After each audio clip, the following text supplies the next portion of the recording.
mempersembahkan sebuah novel yang berjudul Istri Pelampiasan Hasrat. Bab 2. Selamat mendengarkan. Felicia pulang dari luar negeri dan bermaksud untuk memberi kejutan pada suaminya. Tanpa mengindahkan sambutan pelayan-pelayan, dia berjalan cepat menaiki tangga menuju kamar yang sudah 6 bulan ini ia tinggalkan. Dengan penuh percaya diri, Feli membuka pintu kamar yang ternyata tak dikunci. Surprise! Raut wajah Feli mendadak berubah. Suami tidak ada di rumah yang membuatnya mengerutkan keningnya. Ia kecewa. Dia lalu memeriksa kamar mandi dan tidak juga menemukan laki-laki itu. Di mana Satria? Dengan kesal, Feli menuruni anak tangga dan menemui para pelayan yang masih setia menundukkan kepala. Di mana suamiku? Tanya Feli pada para pelayan, dan salah seorang dari mereka mengangkat wajah dan mulai bicara. Maaf Nyonya, Tuan sudah jarang pulang beberapa minggu ini. Seolah tak percaya dengan informasi yang didapat dari pelayan, Feli mengambil ponselnya dan mendengus kesal. Dia lalu mencari kontak Satria dan menghubunginya. Terdengar nada tunggu berbunyi beberapa kali. Tapi Satria belum juga menjawab sampai akhirnya telepon berakhir. Kemana dia? Apa sudah ke kantor? Gumam Feli sembari mencoba menghubungi Satria lagi. Sementara itu di apartemennya, Kania sedang mengeringkan rambut dengan handuk mandi yang melekat di tubuhnya. Dia berjalan mendekati ponsel Satria yang terus menyala tanpa suara maupun getar. Wanita itu lalu melihat nama si penelpon yang ternyata adalah Felicia, istri sah suaminya. Dia mengabaikan ponsel itu dan hendak ke meja rias. Akan tetapi tangan Satria tiba-tiba menariknya hingga terjatuh di kasur dan menimpa tubuh kekar laki-laki itu. Kamu ngapain sayang? Bangunin aku pakai wangi tubuh kamu. Satria membuka mata. Tangannya bergerak membuka tali handuk yang mengikat di pinggang Kania. Aku tadi gak sengaja lihat handphone kamu. Nyala terus sayang.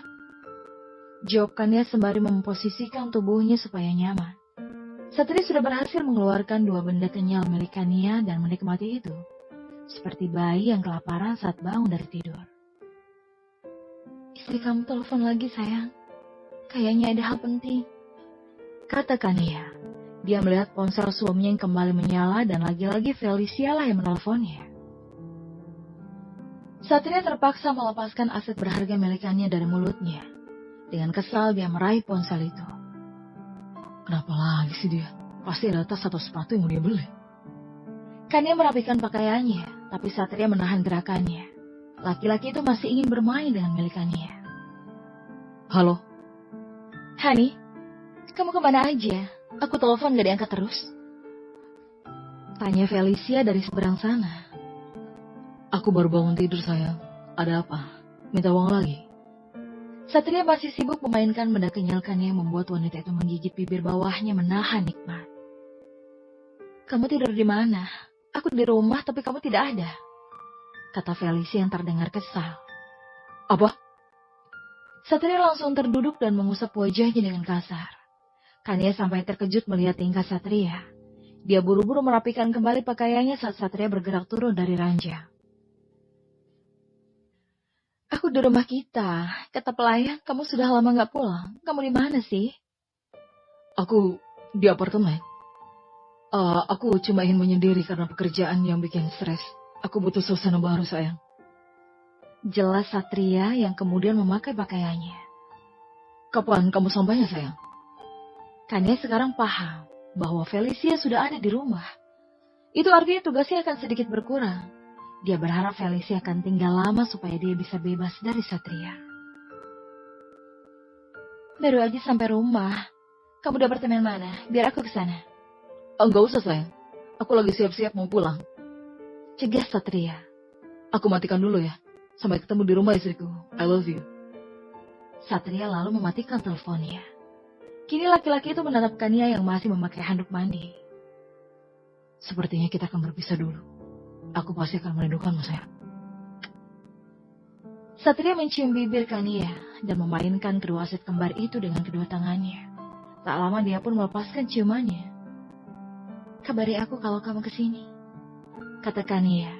Senyum cantik terukir di bibir wanita itu dan membuat Satria merasa berat meninggalkannya. Jangan macam-macam di belakangku ya. Dan jangan menelpon kalau aku tidak menelpon lebih dulu. Balas Satria lalu mengusap kepala Kania dan berpamitan untuk pergi.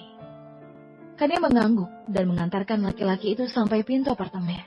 Lalu dia menutup pintu dan menguncinya. Setelah kepergian Satria, Kania bersorak dan menari-nari. Malam ini dia bisa tidur dengan baik tanpa harus bekerja keras. Ya, walau sebenarnya dia juga menikmatinya. Malam ini Kania benar-benar tidur dengan nyenyak. Dia bebas menguasai kasur berukuran besar itu sendirian, tanpa ada tangan jahil yang tiba-tiba membangunkannya untuk bekerja. Lain halnya dengan Satria. Laki-laki itu sedang menatap istrinya yang tidur membelakanginya. Walaupun dia juga mendapatkan haknya dari Felicia, tapi Feli berbeda dengan Kania yang biasanya akan bermanja-manja di dadanya. Feli langsung tertidur tanpa mau bercerita kegiatannya di luar negeri. Berbeda dengan Kania yang biasa menceritakan banyak hal setelah mereka bercinta. Satria malah mulai memikirkan cara agar Felicia segera pergi lagi dan dia bisa bebas bersama Kania. Selama di rumah, Satria sama sekali tidak menghubungi Kania. Hanya di kantor saja dia berani menghubungi istri kontraknya itu. Namun tentu saja itu menjadi masalah besar bagi Kania yang harus bekerja. Dia harus bersembunyi-sembunyi saat menerima telepon dari Satria. Halo, kamu sedang apa? Tanya Satria dengan datar. Dia akan pergi dengan sekretarisnya untuk menghadiri rapat di luar kota. Kania yang juga dari luar kota menerima panggilan itu. Selama tidak ketahuan oleh manajernya, dia masih bisa menjawab panggilan telepon Satria. Aku di kantor sayang, kan masih jam kerja. Jawab Kania. Dia berjalan menuju lift dan langsung berbalik badan saat tahu Satria ada di lift itu. Matilah aku. Kenapa wanita itu? Tanya Satria pada sekretarisnya. Dia berjalan keluar dari lift dan memperhatikan Kania yang membelakanginya. Penampilan Kania saat di kantor memang biasa saja.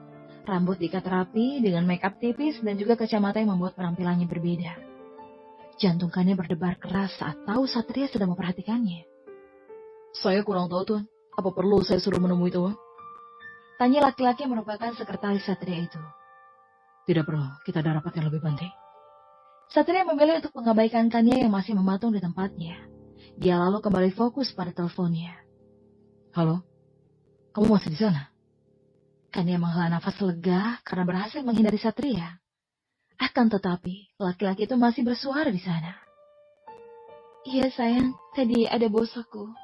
Kamu kenapa telepon? Kangen ya? Goda Kania yang kini sudah masuk ke lift. Ya, begitulah. Feli masih di rumah. Aku tidak bisa menemui mukanya. 5 hari sudah Felicia di rumah. Sikap Satria terbilang normal. Tidak ada yang perlu dicurigai.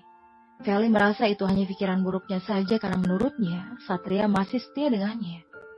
Wanita itu lalu memutuskan untuk kembali ke luar negeri karena manajernya sudah mengingatkan untuk pemotretan majalah terkemuka di sana. Satria kini kembali bebas. Dia bisa menemui istri keduanya dan menyalurkan kerinduannya selama beberapa hari berpisah. Laki-laki itu mendatangi apartemen Kania dan langsung menciumnya dengan mesra. Sedangkan Kania, dia menyambut kepulangan Satria dengan cinta karena kini tugasnya kembali aktif. Aku merindukan sentuhan mukanya. Satria tidak pernah memanggil Kania dengan benar. Baginya makanya jauh lebih seksi dibandingkan nama asli Kania. Aku juga merindukan senjatamu sayang. Balas Kania. Dia menuntun Satria ke ranjang dan melakukan tugasnya dengan sangat baik. Satria merasakan hal yang sangat berbeda saat bersama Kania. Dia merasa Kania benar-benar sosok istri yang sempurna untuknya. Kania, kamu memang selalu mengerti aku. Suatu hari nanti aku akan menceraikan Felicia dan hidup bahagia denganmu. Hubungan Kania dan Satria semakin lengket saja. Mereka sudah selayaknya pasangan suami istri sungguhan. Bukan dalam artian kontrak yang mereka tanda tangani bersama. Saat ini, Kania sedang datang bulan, tapi Satria tetap tidur bersamanya. Karena tidak melayani Satria di ranjang dan terpaksa bangun subuh karena harus mengganti pembalut, akhirnya Kania memutuskan untuk memasak saja. Stok bahan di kulkas sudah menipis, hanya ada telur, sosis, dan sawi saja yang tersisa. Dia pun memutuskan untuk membuat nasi goreng. Kebetulan nasi tadi malam masih utuh karena Satria pulang membawa makanan dari restoran. Kania sibuk berkutat di dapur sampai tidak sadar saat suaminya bangun dan memeluknya dari belakang. Kamu masak apa sayang? Tanya Satria sembari meletakkan dagunya di pundak Kania. Kania menoleh dan menatap Satria yang sedang memeluknya. Laki-laki itu mendaratkan ciuman singkat di bibirnya. Aku lagi bikin nasi goreng sederhana. Kok kamu udah bangun sih sayang? Iya, habisnya masakan kamu bikin aku lapar. Jawab Satria kembali mencium Kania. Kali ini ciuman di pipi yang sangat mesra. Tangannya tidak mau menganggur, dia menggenggam dua benda berharga Kania. Satu kegiatan yang telah lama Satria inginkan, tetapi belum pernah terwujud meski sudah 3 tahun menikah dengan Felicia. Sebenarnya dia benar-benar menyukaiku atau hanya melampiaskan nafsunya saja ya? Kadang sikapnya membuatku lupa bahwa aku hanya istri simpanan. Batin Kania. Kalau masakan kamu enak, nanti pulang kerja aku belikan hadiah. Satria melepaskan pelukan dari tubuh Kania dan kini mengambil air minum. Membiarkan Kania menyelesaikan masakannya. Hadiah apa? Tanya Kania sembari mencicipi masakannya. Ada deh, lihat nanti aja. Masakan kamu enak apa enggak? Mereka lalu sarapan bersama dan ternyata masakan Kania cocok dengan lidah Satria. Ini benar-benar enak ya. Kamu bisa buka restoran dengan masakan kamu ini. Puji Satria yang kemudian melanjutkan makan. Kapan-kapan kalau kita selesai kontrak, uangku pasti banyak. Aku akan buka restoran. Balas Kania bersemangat. Satria langsung tersadar. Di antara mereka ada kontrak hitam di atas putih yang membuat mereka tidak akan bisa bersama. Apalagi Satria masih memiliki Felicia. Satria membawa hadiah untuk Kania seperti yang telah dia janjikan. Dia yakin Kania pasti akan menyukainya. Saat masuk apartemen, Kania langsung menyambutnya dengan senyum penuh bahagia. Padahal Satria belum memberikan hadiahnya. Kenapa senang sekali? Nggak apa-apa, kamu kan baru pulang kerja. Pasti capek dong, dan aku harus menyambut dengan bahagia. Karena kamu kan suamiku. Kania membantu Satria melepaskan jasnya. Kini Satria benar-benar merasa memiliki istri yang perhatian dan sesuai harapan. Dulu, dia sangat berharap Felicia bisa bersikap seperti Kania saat ini. Tapi nyatanya dia salah mengira. Cinta dan cantik saja tidak cukup. Satria lalu memberikan hadiah yang telah disiapkan untuk Kania. Hadiah karena masakan kamu enak, kata Satria, serta menyerahkan kotak berwarna hitam. Apa ini? Tanya Kania sembari membuka hadiah itu. Matanya membulat sempurna dengan mulut menganga. Seumur umur ini adalah hadiah termahal yang pernah ia terima. Ini? Nanti kamu bisa kursus mengemudi sama aku kalau kamu belum bisa menyetir. Aku harap kamu bisa kerja membawa mobil sendiri, karena aku tidak tega melihatmu naik bis. Masa istriku naik angkutan umum sih? Jelas Satria panjang lebar. Kania sampai kesusahan menelan ludahnya. Bagaimana ini? Kalau aku bawa mobil ke kantor, apa kata yang lain? Dan pastinya kamu bisa mengenali mobil ini di kantormu. Bisa ketahuan dong. Batin Kania. Dia hanya melamun dan membuat Satria menggoyangkan tubuhnya. Hei, mobilnya ada di bawah kan ya? Itu cuma kuncinya saja. Kok kamu bingung gitu? Enggak apa-apa sayang. Aku merasa aneh aja. Karyawan biasa bawa mobil ke kantor. Kania merasa hadiah pemberian Satria itu terlalu berlebihan untuknya, yang hanya seorang istri kontrak. Ya udah, kita bisa pakai kapan-kapan untuk jalan-jalan. Tapi kamu harus terima. Kini Kania sedang menunggu Satria pulang. Dia baru saja mendapat informasi dari kantor bahwa dia termasuk pegawai terpilih yang akan ikut berlibur keluar kota. Saat Satria sampai di apartemen, dia langsung menyambut suaminya dengan mesra. Sayang, aku ada kabar bahagia, kata Kania sambil membantu Satria melepaskan pakaian.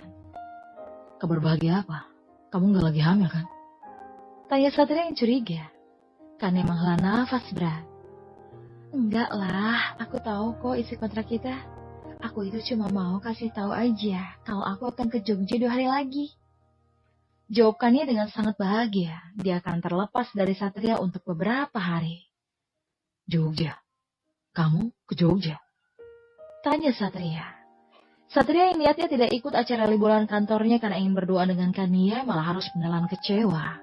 Karena ternyata Kania juga akan pergi. Iya, aku ada pekerjaan penting di sana, sayang. Kamu izinin aku, Kak? Ini penting banget loh, sayang. Kania mulai merayu dan memanfaatkan kelemahan Satria sebaik mungkin. Wanita itu mulai membelai dada bidang Satria. Dan semakin turun sampai ke juniornya.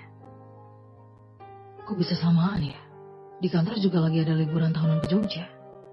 Satria menatap Kania dengan tatapan bingung. Oh, mungkin cuma kebetulan saja, sayang. Lagi pula aku ke sana untuk bekerja, bukan untuk liburan. Saut Kania. Dia mulai mengeluarkan benda kebanggaan Satria. Ayolah sayang, cuma beberapa hari saja kok. Nanti kalau pulang aku kasih lebih-lebih. Rayunya. Baiklah, tapi sebelum pergi kamu harus memberiku sesuatu yang istimewa, sayang. Tentu saja, Tuan Suami. Baru saja mereka akan memulai kegiatan ranjang mereka, tiba-tiba ponsel Satria berbunyi. Sebentar, aku angkat telepon dulu, biar dia nggak curiga. Kata Satria lalu mengecup bibir Kania sebelum akhirnya keluar kamar. Kania menghela nafas. Dia hanya istri simpanan, memang seharusnya dia sadar posisinya. Karena sudah mendapat izin dari Satria, Kania akhirnya memilih pakaian yang akan dia bawa saat ke Jogja. Sambil menunggu Satria selesai menelpon istri sahnya. Cukup lama Satria menelpon dan akhirnya baru selesai saat Kania sedang memasukkan baju-bajunya ke dalam koper. Kalau kamu pergi, aku gimana dong, Kanya? Tanya Satria memelas. Dia sudah ditinggalkan Felicia, karena itulah Satria tidak rela jika ditinggalkan Kania juga. Ya ampun sayang, gak sampai seminggu udah selesai kok kerjaan aku. Jangan bilang kamu mau main ke klub malam lagi. Goda Kania sambil menyentuh pundak Satria. Laki-laki itu langsung menangkap tubuh Kania dan memangkunya di kasur. Kalau mau pergi, aku kasih bekal dulu, biar gak kangen sama aku. Kata Satria sambil mencium leher Kania. Tangannya bergerak pelan di punggung Kania yang hanya bisa pasrah dengan perlakuan suami kontraknya. Bersambung.